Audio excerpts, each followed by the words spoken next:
আসসালামু আলাইকুম সুপ্রিয় শিক্ষার্থীবৃন্দ। আজকে আমরা ইংরেজির গুরুত্বপূর্ণ একটি বিষয় ক্লজ নিয়ে আলোচনা করব। বিভিন্ন প্রতিযোগিতামূলক পরীক্ষায় কিন্তু ক্লজ থেকে প্রশ্ন আসেই। তো আমরা এখানে বিভিন্ন শর্টকাটের মাধ্যমে স্বল্প সময়ে ক্লজটা বুঝে নেওয়ার চেষ্টা করব। ক্লজটা কি? ক্লজে একটা সাবজেক্ট এবং একটা ফাইনাইট ভার্ব থাকতে হবে। ক্লজ তিন প্রকার: principal clause, subordinate clause, coordinate clause. Principal clause আমরা জানি যে ক্লজ অর্থ প্রকাশ করতে অন্য ক্লজের উপর নির্ভরশীল নয়, তাকে আমরা প্রিন্সিপাল ক্লজ বলি। পরীক্ষায় কোন জায়গা থেকে প্রশ্ন আসে? সেটা হলো সাবঅর্ডিনেট ক্লজ। যদি আমরা বলি I know the boy, subject finite verb, এটা প্রিন্সিপাল ক্লজ। এটা অর্থ প্রকাশ করতে অন্য কোনো ক্লজের উপর নির্ভরশীল নয়। কিন্তু আমি যদি বলি হু ইজ মাই ফ্রেন্ড, এখন কিন্তু যদি এই ক্লজটা বলি, এই ক্লজটা কিন্তু অন্য ক্লজের সাহায্য ছাড়া অর্থ প্রকাশ করতে পারবে না। এখানে কিন্তু সে সম্পূর্ণভাবে স্বাধীনভাবে অর্থ প্রকাশ করতে পারছে না, তাহলে এটাকে আমরা সাবঅর্ডিনেট ক্লজ বলি। এখন আমরা লিখতে পারি I know the boy who is my friend. তাহলে আমরা এখানে ক্লিয়ার, যেটা হলো এটা প্রিন্সিপাল ক্লজ আর এটা হচ্ছে সাবঅর্ডিনেট ক্লজ। Subordinate clause. এখন প্রশ্ন হলো যে বিশ্ববিদ্যালয় সহ বিভিন্ন প্রতিযোগিতামূলক পরীক্ষায় কোন জায়গা থেকে প্রশ্ন হয়? এই সাবঅর্ডিনেট ক্লজ থেকে প্রশ্ন হয়। এই সাবঅর্ডিনেট ক্লজের কোনটি নাউন ক্লজ, কোনটি অ্যাডজেক্টিভ ক্লজ, কোনটি অ্যাডভার্বিয়াল ক্লজ, এখান থেকে প্রশ্ন হয়। এটা আমাদের খুব ক্লিয়ারলি বুঝতে হবে। আমি বিশ্বাস করি এটা আপনারা সবাই বুঝতে পেরেছেন।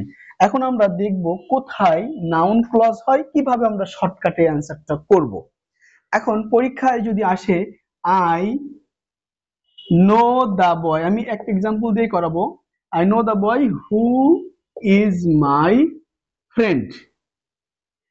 হু ইজ মাই ফ্রেন্ড, এখানে অপশনে থাকবে অ্যাডজেক্টিভ, অপশনে থাকবে নাউন, অপশনে থাকবে অ্যাডভার্বিয়াল, কিংবা অপশনে থাকবে none of this. None of this. তাহলে এখন এখানে আমরা কিভাবে অ্যান্সারটা করব? এই যে সূত্রটা, এটা আমাদের জানতে হবে। তাহলে আমাদের প্রথমত জানতে হবে কোথায় কোথায় নাউন ক্লজ হয়, নাউন ক্লজের রুলস গুলো কি। আমরা প্রথমে অ্যাডজেক্টিভ ক্লজে জেনে নেব। আমরা প্রথমে দেখব যে ক্লজ মার্কার, এই ক্লজ মার্কারের আগে নাউন আছে কিনা। এই ক্লজ মার্কারের আগে নাউন থাকলেই আর্টিকেলের পরে একটা ওয়ার্ড নাউন, এই নাউন থাকলেই নাউনের পরে অ্যাডজেক্টিভ হয়। আমরা জানি পার্টস অফ স্পিচের ক্ষেত্রে পাশাপাশি দুইটা নাউন বসলেও প্রথমটা হয় অ্যাডজেক্টিভ, পরেরটা হয় নাউন। কিন্তু ফ্রেজ ক্লজের ক্ষেত্রে উল্টোটা, প্রথমে নাউন পরে অ্যাডজেক্টিভ। তাহলে আমাদের যে কোনো প্রশ্ন আসুক না কেন, যে ধরনের কোয়েশ্চেন আসুক না কেন, আমার প্রথমে আইডেন্টিফাই করতে হবে এই ক্লজ মার্কারের পূর্বে নাউন আছে কিনা। নাউন যদি থাকে তাহলে সেটা নিঃসন্দেহে অ্যাডজেক্টিভ ক্লজ, অ্যাডজেক্টিভ ফ্রেজ হলে ফ্রেজ। যদি নাউন না থাকে, যদি নাউন, এখানে আমি এখন এই কোয়েশ্চেনটাই করব, I know when he will come, এখন এটা কোন ক্লজ হবে?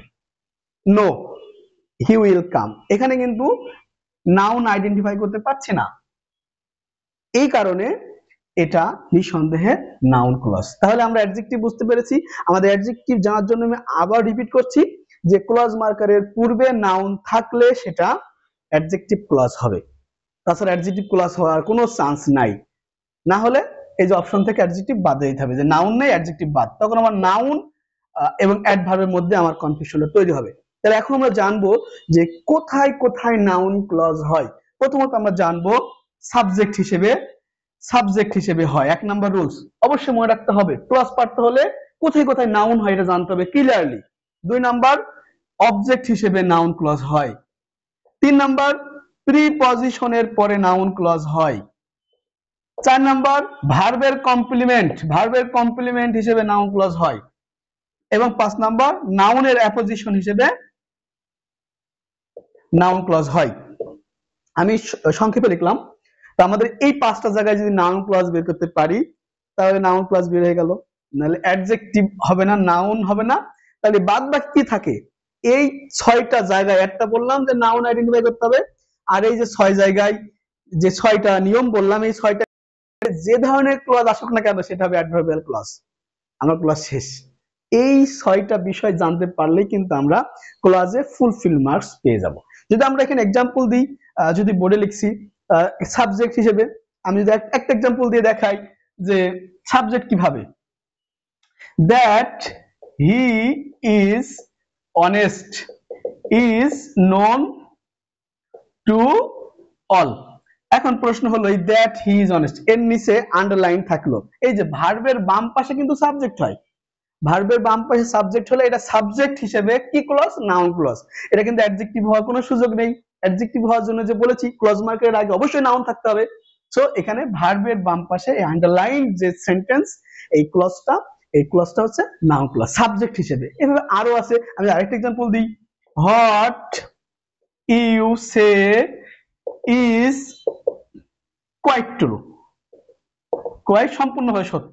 এই যে সে, এই যে ক্লজ মার্কার ভার্বের বাম পাশে সাবজেক্ট হিসেবে, এটাও নাউন ক্লজ। তাহলে নাউন ক্লজ আমরা চিনতে পারছি সাবজেক্ট হিসেবে কোথায় বসছে, এটা মনে রাখতে হবে ক্লজ পারতে হলে। আচ্ছা, এখন আমরা যদি অবজেক্ট হিসেবে বলি, আমার অবজেক্ট লেখা আছে I know when he will come. আমি জানি, কি জানি অবজেক্ট ভার্বের ডান পাশে বসে, অবশ্যই মনে রাখতে হবে সাবজেক্ট বাম পাশে, অবজেক্ট ডান পাশে বসে। কি জানি, এটা জানি, অবজেক্ট ইট, এটা জানি। অবজেক্ট হিসেবে এটা হচ্ছে নাউন ক্লজ, আমাদের মনে রাখতে হবে। এবং নো এর পরে যদি কোনো নাউন না থাকে, নো এর পরে সবসময় নাউন ক্লজ হবে, এটা মনে রাখতে হবে। যতগুলো নো আছে, নোর পরে সবসময় নাউন ক্লজ হয়। আচ্ছা, 3 নাম্বার যদি আমরা বলি, প্রিপজিশনের পরে কিন্তু নাউন ক্লজ হয়, প্রিপজিশনের পরে নাউন হয়। যদি ওয়ার্ড হয় সেটা নাউন হবে, যদি ভার্ব প্লাস আইএনজি হয় তাহলে জিরান্ড হবে, যদি প্রিপজিশনের কোনো ফ্রেজ বা সেটা নাউন ফ্রেজ হবে, প্রিপজিশনের পরে যদি কোনো ক্লজ বা সেটা নাউন ক্লজ হবে, এটা আমাদের মনে রাখতে হবে। তাহলে আমরা একটা एग्जांपल দেখি, I cannot rely on what you say। এই যে অন প্রিপজিশন, এরপরে যে ক্লজ মার্কার আছে, প্রিপজিশনের পরে সব সময় নাউন হবে, ফ্রেজ হলে ফ্রেজ, ক্লজ হলে ক্লজ, কারণ এটা ক্লজ সাবজেক্ট ভার্ব এসে, এটা হচ্ছে নাউন ক্লজ।